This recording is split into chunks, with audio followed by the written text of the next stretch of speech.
welcome to today's edition of Frightfully Forgotten. And what are we drinking today, Justin? We're drinking Black Blood of the Earth, again. If you want the recipe, get the link up there. Today we're going to be talking about an oldie. But a goodie. It is a 1972 original Tales from the Crypt, based on the 1950s comic book series. And all the stories in them are taken from actual stories that occurred in that whole series. And all the spin-offs, Right. Vault of Horror and all those different ones. It is directed by Freddie Francis, and he directed The Ghoul, which we mentioned in a previous episode. Right. He directed The Evil of Frankenstein, the classic Hammer horror film. He's also a very well-renowned cinematographer. He did cinematography on lots of famous movies like Cape Fear, The Elephant Man, Glory. For God's sakes, come on! The story is basically 5 people take a tour of this kind of crypt, and they get lost, and they encounter the Crypt Keeper. Who's a real man, right? Yeah, very different from the Crypt Keeper that you may know if you watch the 1990's version of Tales from the Crypt. It's not like... Yeah, some puppet. Yeah, it's not a puppet. It's just some old British dude in a robe. Yeah. He proceeds to tell each of these 5 people how they're going to die. The first one. All through the house. This one stars Joan Collins. She was in this show Dynasty in the 80s. This one takes place on Christmas Eve. Joan Collins' husband, and he's sitting in a chair. He has some special Christmas hat he has to wear. It's Christmas time in the 70s, you know, I don't know. Sick party hat. And all of a sudden, thwap! Right in the head, and you see this blood hit the paper, and he goes down like a ton of bricks. Now, if there's 70s paint blood, there's That's some it. 70s paint blood. Merry Christmas. She's done it all for money. She hears her little girl upstairs. When's Santa coming? She's all British, too, eh? And she goes back downstairs, and she starts cleaning up the scene, and while she's doing that, she hears on the radio that there's this insane person that has escaped from the insane asylum, and he's gotten a hold of a Santa Claus outfit. He's dressed like Santa. He happens upon their house. He's peers into the window, and he's this creepy old man. She's got the foresight to start locking all the doors and windows, which is pretty good. You don't always see that, right? Gets her husband, rolls him right down the basement. He does this somersault right down the stairs, and I guess the idea of it is that he died as he fell down the stairs, right? Yeah. She goes looking for her daughter, and her daughter's gone. She's out of bed. And she comes back downstairs, and her daughter comes from behind a curtain. Look who I brought in the house, Mommy! And it's fucking Santa Claus. This is a very cool story. Oh, yeah. Because there's so many different levels to it. Right. I like the fact that she can't call the cops because she just killed her husband. Yeah. So she's kind of stuck having to deal with the situation by herself. The 70s phone is cool. Oh, yeah. I like the fact that it's Christmas time. Yeah. Something like this is happening. It's Christmas. It's such an innocent time, right? And the music, all the Christmas music is kind of creepy almost. Yeah. And the Santa guy looks very, very creepy. Yeah, for sure. You see this fucker peering through your window. You're like, yeah, you're gonna maybe even shit your pants. Maybe. But there is a moral to this, right? Yeah. Wait, what is the moral? Don't kill your husband. Yeah, I guess so.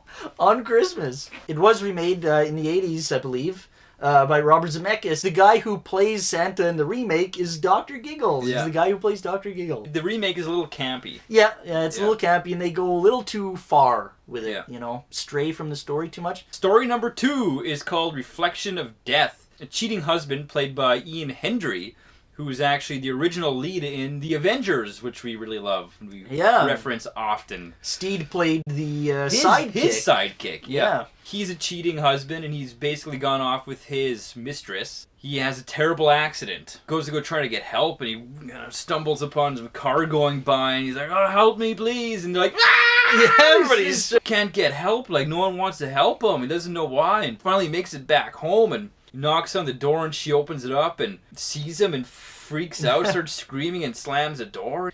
looks in the window and realizes his wife is like with this other man. What the hell? Come on! You know? So his last resort, he doesn't know what else to do. He heads to his mistress's apartment. I don't know why he'd go there, because wouldn't she be in the car wreck? But I guess he's got nowhere else to go. And she's there. Finds out that she's blind. He says who he is, and she's like, well, no, you died in the car accident 2 years ago, and I was blinded. And then he looks in the mirror. He's a rotten 2-year-old corpse. Yeah, it's really cool. And then he wakes up, and he's driving. And then accident happens. You know, a little short story about premonition about your own death, which nobody wants to have. Yeah, exactly. If you're to have that dream, if you're dreaming that story, you'd wake up thinking, fuck. You know? Thank God that was just a dream. Yeah, and I think we've all had those, right? Again, the moral of the story in this one, don't cheat on your wife. Yeah. Story number 3, Poetic Justice. This one stars the infamous Peter Cushing. And Peter Cushing plays grizzled old man Mr. Grimsdyke. It's funny how they gave the character a name like that, because Grimsdyke, you kind of get an image in your mind already, right? Like a mean, but he's not. He's nice. He's a nice man. He's a nice old man. His wife has died. He has his dogs, right? You know, for a bit of companionship. Has the neighborhood children over and, you know, makes them things. Yeah. And he's just an all-around nice man. But he has neighbors. They're rich. They're snooty. Yeah. They're always bitching about his house is a dump. It's the worst on the block. It's bringing down the property values. The dogs. They don't like the fact he has all these dogs. And... he must be doing something to the children. They systematically take out every part of this man's life that makes him happy. Yeah. They rip up his neighbor's flowers and they blame it on the dogs, and they make up stories about the kids, and so the kids stop going. And the clincher is that on Valentine's Day, the one guy, he writes these really mean letters on Valentine's Day, and he sends them. He starts reading them, and, like, they rhyme, but they all mean for, like, him to go to hell and for him to die. Yeah, and, very mean, awful things. A couple of weeks go by, and nobody's seen this Mr. Grimsdyke. So the neighbors, who've never been in the house, and they want to get rid of him, they actually go over there, and they find him hanging. The next year's Valentine's Day, on the anniversary, who comes back to haunt these people? And it's Mr. Grimsdyke. Yeah. The next day, after Valentine's Day, the kid's dad, he finds this box, and the kid's heart is in the box, and there's a nice little letter. My Bloody Valentine. Oh, yeah, for sure, the heart. That maybe inspired the movie, My Bloody Valentine. Just the idea of a heart being in a Valentine's Day box. The moral of the story to this one? Love thy neighbor. Yeah, exactly. Pretty simple, you know. Don't be an asshole. Story number 4 is called Wish You Were Here, and it's basically a retelling of the monkey paw story. But the neat thing about this story is people in the story are aware of the monkey paw story. There's this guy who's in financial ruin. His wife stumbles upon this old Chinese figurine that grants you 3 wishes. It's like a monkey's paw. That she wishes that she was rich. Yeah, she was rich. Yeah. I wish that I was rich. Well, the husband has to die first for her to be able to get the insurance money. So she inadvertently kills her husband. He's in a car wreck. He's being chased kind of by this motorcycle guy in this skull mask. Husband's dead, and she's got 2 more wishes. I wish my husband was alive the way he was before the accident. Because she knows about the monkey paw story, and she's trying to do it clever as to not get fucked over again, right? But no, she gets fucked over again. Pallbearers carry him in, and the way he was before the accident, because the accident didn't kill him. Yeah. He died of a heart attack first. Which you would, I think, when you see some fucking Skeletor man come up behind you. At this point, she's not thinking anymore. She's not thinking rationally. She says, I wish he was alive and he would live forever. Yeah. Well, he comes back to life, but he is, embalmed forever in agony. Yeah. With this embalming fluid running through his veins, burning him up from the inside forever. Man. So, moral of this story? Be careful what you wish for, I think. And, just don't try to fool the monkey paw. Just leave it alone.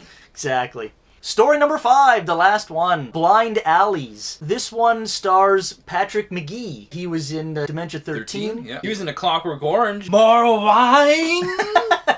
A new superintendent takes over a home for the blind. This guy's background, he was like a major in the army, so he's a bit of a hard ass. He starts to cut the budget big time. He cuts out their meals, dishwater. Yeah. He cuts out their heat, like at night. A consequence of that, one of the patients dies from it being too cold at night. Meanwhile, this fucking major guy, he's got all this nice artwork on the walls.